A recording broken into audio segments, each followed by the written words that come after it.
O, ingat kayo dyan. Bawal na. Ay, bawal ang kapiyahan na kahit magkakasabay tayong gagawa ng assignment. Uy, ang damot mo naman, Jovi. Magpatulad ka naman. Ay, grabe kayo, ha? Kayo mahihiya, ha? Uy, Jovi, sigurado ka ba na pwede tayong gumawa ng assignment dito? Ka ba naman? Nagpaalam na ako kay nanay. Pwede naman, eh. O, sige, sige. Teka lang nga pala. Tingnan ko lang baka nasa likod siya. O, sige. Uy, dyan lang kayo, ha?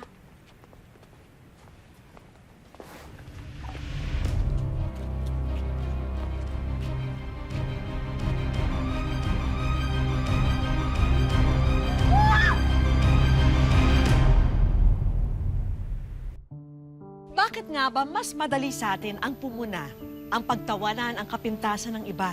At minsan, hindi na rin natin binibigyang konsiderasyon ang pakiramdam ng ating kapwa. Ganito po ang kwento ng binatilyong si Jerome.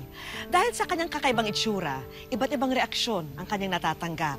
May natutuwa at namamangha, pero madalas negatibo at hindi magandang trato ang pakikitungo sa kanya ng ibang tao.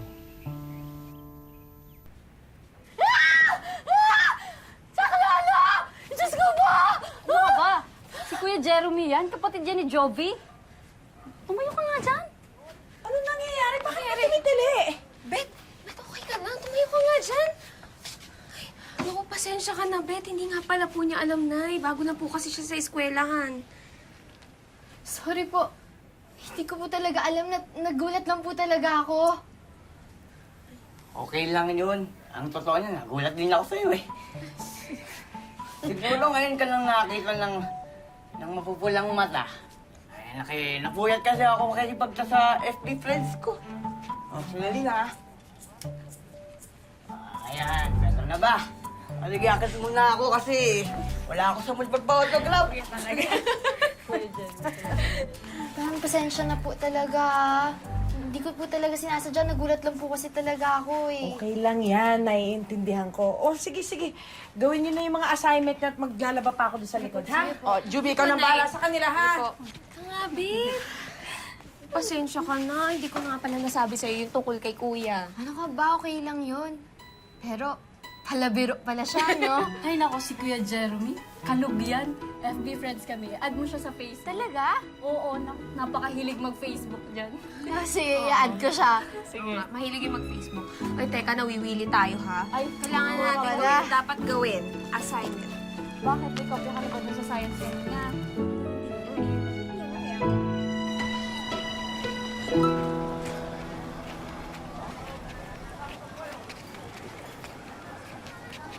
Ayan ang Shokoy. Hindi yan Shokoy. May kakambal yan na ahas kaya nagpapalit ng balat. Makasalanan kasi mga magulang, kaya anak ang pinarusa. Naikil ka nga! Walang patulan.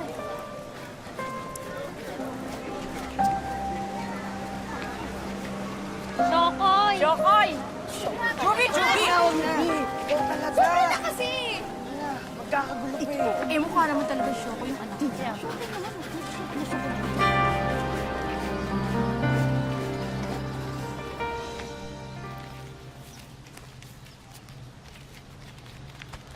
Parehong kondisyon sa balat ni na Jerome at ang kapatid na si Jason.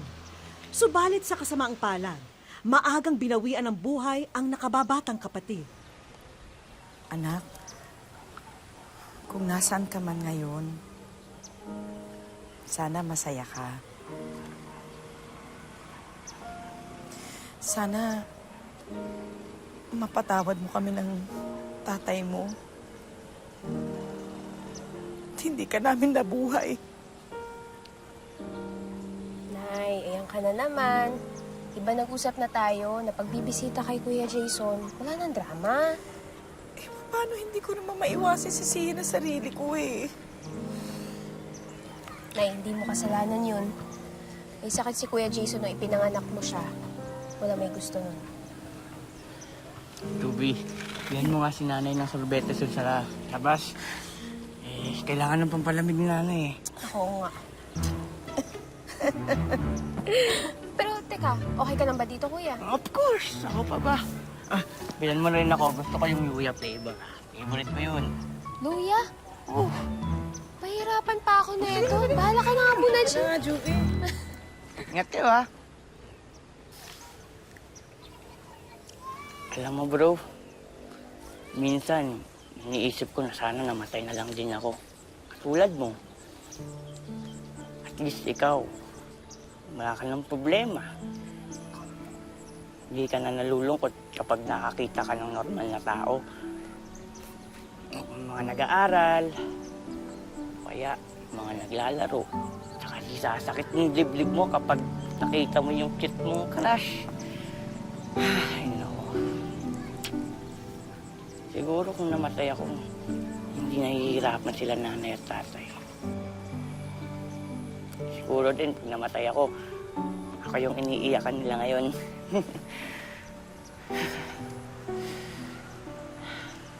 Pasensya na, bro, ha? Sorry. Ikaw lang pinaglalabasan ko ng sama ng loob. Ikaw lang kasi yung kilala kong chismoso. Jeromy, anong tinatawanan mo dyan, ha? Wala, si Jason po. Oh, mana kasi sa akin eh. Palatawa, palabiro. Diyos ko. O, ayan na yung ice cream mo. Thank you. Halika na, dito ka na. Sarap. O, para kay Jason. Kay Jason.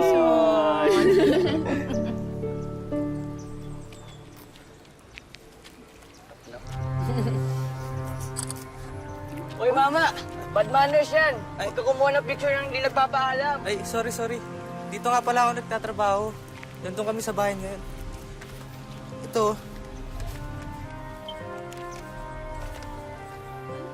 Perya?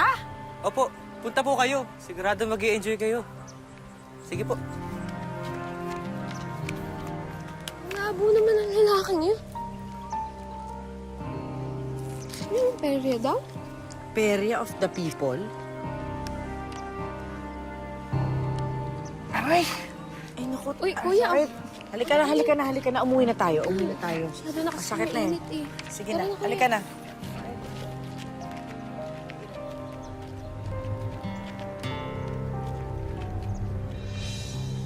Ay, nako. Sinasabi ko na nga ba, nagpumilit ka pang sumama dyan sa puntod ng kapatid mo. Kaya ayan, bigla na lang nanuyo itong balat mo. Ay naman, hindi naman pwedeng nakakulong lang ako dito sa bahay. Eh, kahit naman nandito ako sa bahay, susumpong pa rin naman ako ng panunuyo ng balat eh. Hindi pa ba kayo tapos dyan? O, ito na. Tapos na. Yung electric fan nakahanda na rin sa kwarto. Nilagay ko na rin yung yelo doon sa harap. Kaya anak, magpahangin ka na doon pagkagaling dito para hindi ka na maiinitan. Salamat na ya. Thank you po. Ayos lang anak. Basta ikaw.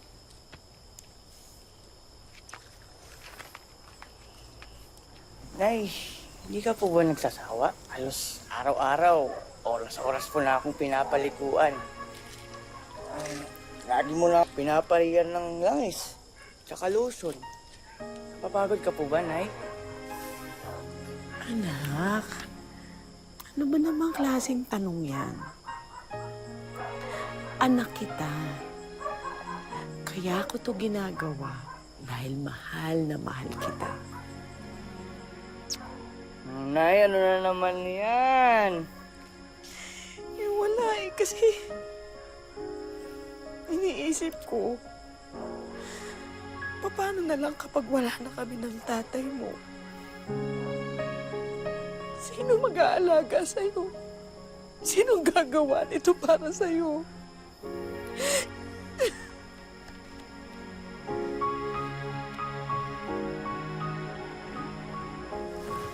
Nay naman, huwag mo nang isipin yun.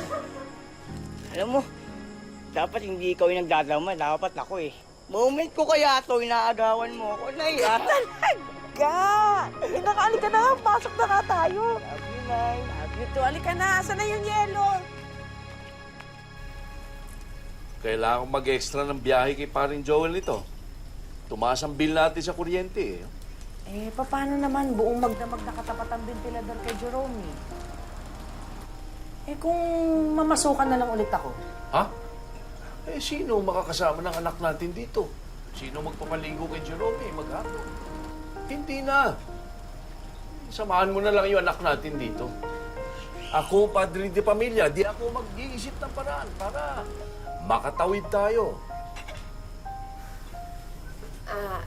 Tay, Nay, nag-aaya po kasi si Beth at saka Ann na pumunta ng perya. Oh. Pwede po ba? Ay, ako hindi ko naman sila pwedeng pagbawalan. Eh di magpunta sila kung gusto nilang magpunta. Naman si tatay, inaaya po nila ako. O ngayon, gusto mo sumama? Eh, pwede ka namang sumama sa kanila. Pero, dapat kasama mo nanay mo. At ako, sama ako dyan, ha? Si Kuya talaga! O, paano yan? Buong pamilya kasama mo na. Sama ka na rin. Hindi na! Gusto ko sa ano? Gagawin sa umiikot.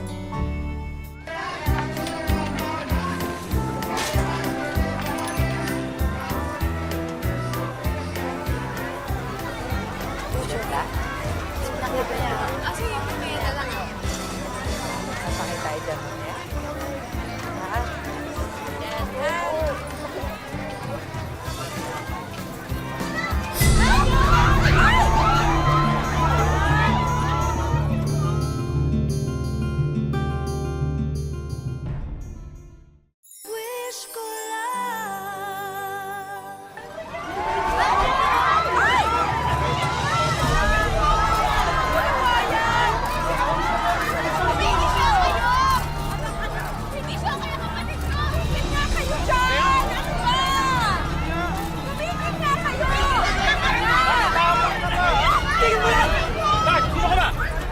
Ako lang may anak peryang to! Robert! Labas ng tao to!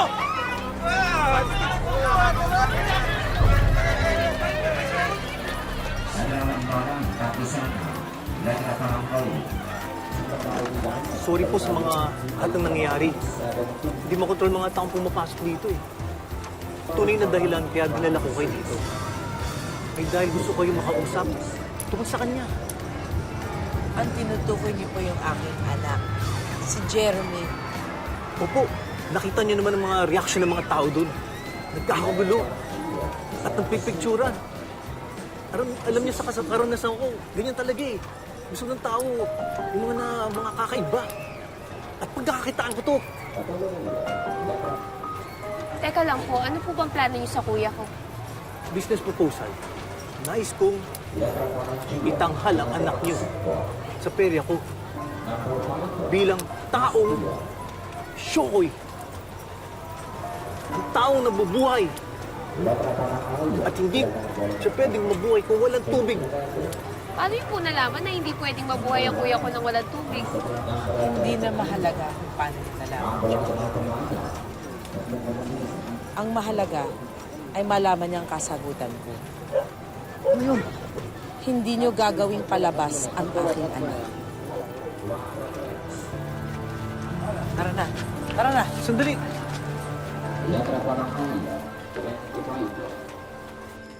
Isipin mo naman, kaya lang pala kami inanyaya nung lalaking yung sa opisina niya, para subukan niyang kunin tong anak natin para sa perya. Ano ba yan? Nagka-problema pa kayo sa pagpunta nyo ron? Buti ka mo. Buti hindi nyo ako kasama. Makakatikim sa akin yung kung sino sumalbahay sa inyo doon. Ang totoo nga po niyan, gusto kong tanggapin yung offer ng manager. Ha? Huwag mo sabihin magtatrabaho ka sa pere na yun, kuya. Ano ka mo? Bakit mo naman gugustuhin yun?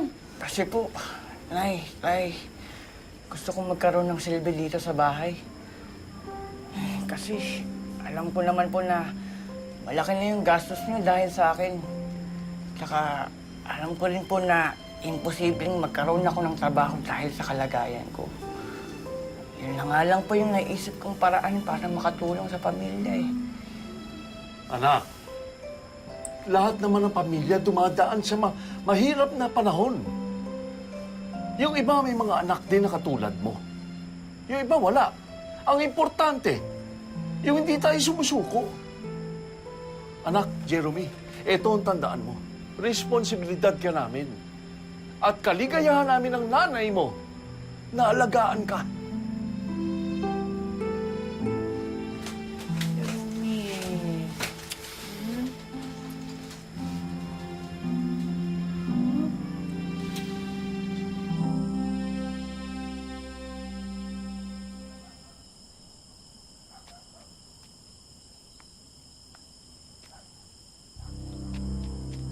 Sigurado ka dito, boss? Sigurado, Lilian. Nakita kong malagkit ang pagtingin sa'yo ni Shokoy. Ewan ko, parang nakakaawa naman eh. Pag negosyo, Lilian, walang lugar sa awa. Konting oras na lang, aalis na tayo dito. Kailangan makuha natin si Shokoy. Sige.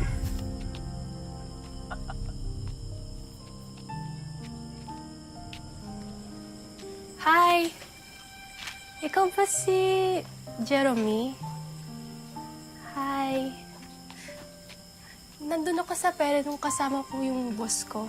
Kausap ka niya. Dito ka pala nakatira. Alam mo, meron akong narinig na kailangan mo daw parati maliligo. Tsaka, bawal daw mainitan yung katawan mo. Totoo ba yun? Kasi matuyo yung balat ko eh. Alam mo, dun sa perya, meron kaming malaking swimming pool. Talaga? Kasyang-kasya ka dun. At pwede kang magbabad kung kailan mo gusto. Kaso, Natatakot ka ba? hindi.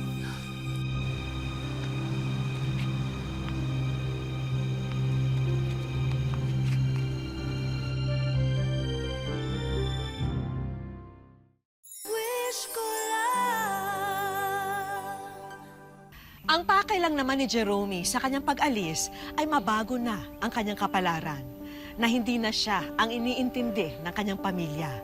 Sa halip, siya naman sana ang makatulong sa kanila. Tay! Tay! Ano yan? Si Kuya po naglayas. Ano yan? Ano? Naglayas? Dear nanay at tatay, sorry po. Hindi ko sinunod ang utos nyo. Ito na lang kasi ang nakikita kong paraan para makatulong sa inyo eh. Huwag po kayong mag-alala. Nakausap ko po si Lilian. Isa siyang tauhan sa perya. Mabait siya. At nagtatrabaho din siya para magpadala ng pera sa mga magulang niya. Ganon din naman ang gagawin ko kapag kumikita na ako. Papadala ko po sa inyo yung pera. Gusto ko ring isipin na hindi nyo inubos ang buong buhay nyo pag-alaga sa akin. Joby, ikaw nang bahala kila nanay at tatay, ha? Mahal na mahal ko kayong lahat.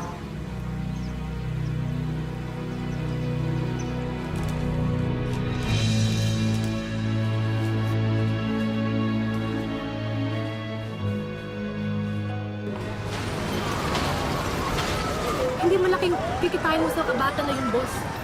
Kalimutan mo na siya. Sino nagsabi sa'yo? Tubong lugaw tayo sa kanya. Tubig lang puhunan. Gusto niya matulungan ng magulang niya at gusto niya magtrabaho para mabigay na yung sweldo niya sa nanay niya. Sweldo? Sino nagsabi siya sweldo siya? Oras na pumasok siya dito. Alipin ko na siya.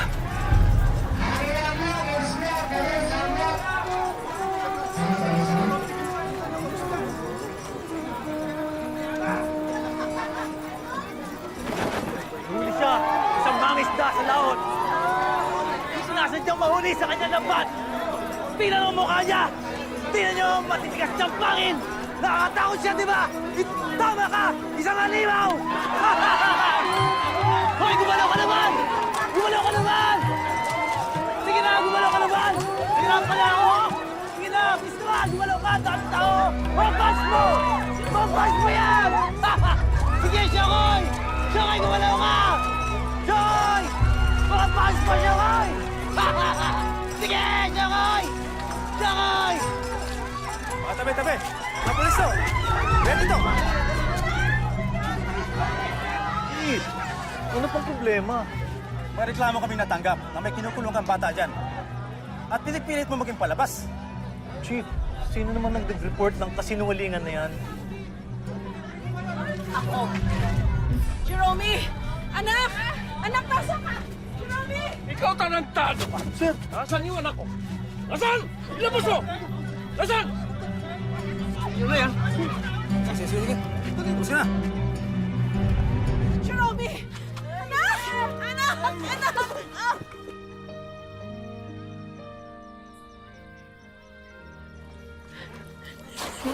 Sinubukan ka namin hanapin. Pero lumipat yung perya. Mabuti na lang tumawag sa amin si Lidan. Kaya nalaman namin hanapin ka dito. Jerome! Jerome! Tay! Halika na! Umalis ka na dyan! Uuwi na tayo!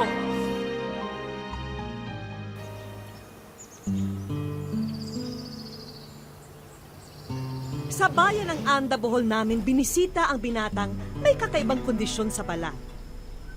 Pero nagulat kami dahil napaka-positibong nilalang ang aming nakakwentuhan. Tinawag ako ng aswang at bayawak. Itong itsura ko nakakatakot. Hindi biro ang sakit ni Jerome. Kailangan kasi na parating basa ang buo niyang katawan para maigalaw niya ang kanyang mga braso at hita.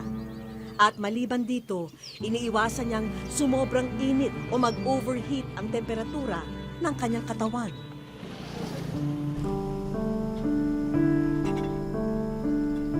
Pero sa kabila ng napakabigat na kalbaryong nakapatong sa balikat ni Jerome, nakakahanga na hindi namin siya nakitaan ng anumang bahid ng galit at pagkamuhi sa sarili. Masaya na maging kapatid si Kuya Jerome dahil masayahin din siya. Kahit nararamdaman niyan siya, tanggap na niya. Wala namang ano daw kung hindi siya magagaling. Kasi ganyan naman siya noon. Tanggap na siya mamamatay raw, na ganyan siya, iharap sa Diyos. Ayaw ko sana na mawala siya, mahal ko siya eh. Kahit hindi niya magawang mamuhay ng normal para makapag-aral at makapaglaro sa kalye, wala sigurong pinakawastong salita na pwedeng maghambing sa kanya, kundi napaka-good vibes ni Jerome. Sa ngayon, ang pinakabahan ko ay FB. Sa FB dami akong share sa kaibigan ko. Sa FB, mahilig po ako mag-post ng bulaklak kasi makulay. At katulad din ng maraming kabataan, hitik sa pangarap si Jerome. Hindi lamang para sa sarili, kundi para sa pinakamahalagang tao sa kanyang buhay, ang kanyang pamilya. Nasa daycare po ako, pangarap po maging doktor. Nagkataong kaarawan ni Jerome ngayon at nahihiya raw siya dahil wala man lang siyang handa sa aming pagbisita sa kanya. Pero dahil alam niyang kapos din ang kanyang mga magulang, mas pinili niyang magparating na lamang ng walang katapusang pasasalamat sa mga pinakamahalagang tao sa kanyang buhay. Super mahal ko kahit walang panggasto sa amin. Kasi po kung mawawala, paano na ako? Ngayong birthday ko, ang wish ko lang ay makasama ng pamilya ko at mga kaibigan na matagal pa rin nagchat-chat. Kasi gusto ko pa rin silang i-chat at makita. Ma, Pa, and Joby, salamat sa pagmamahal at pag-aruga po. Kundi dahil sa inyo, wala ko ngayon.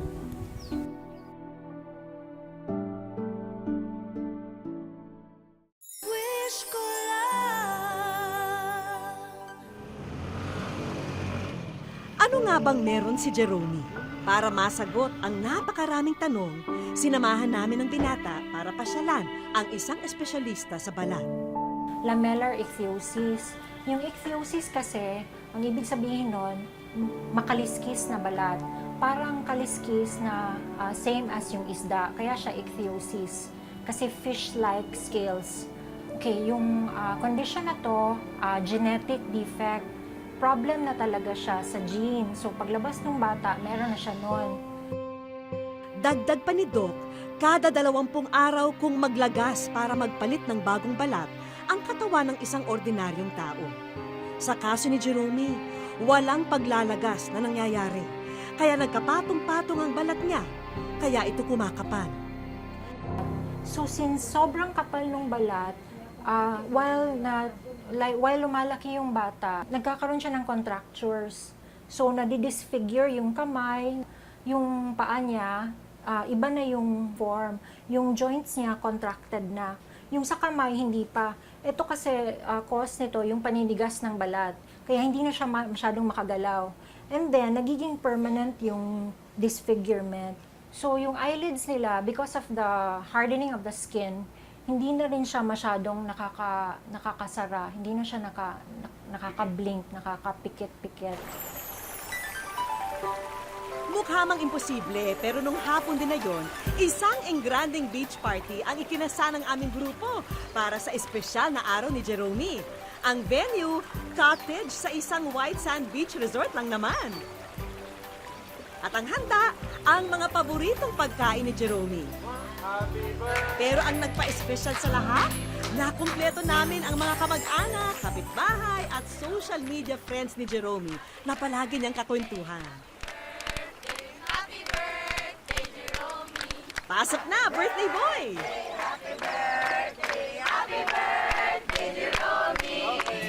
Ang tagpong ito na raw, ang pinakamagandang status ni Jerome sa kanyang social media account.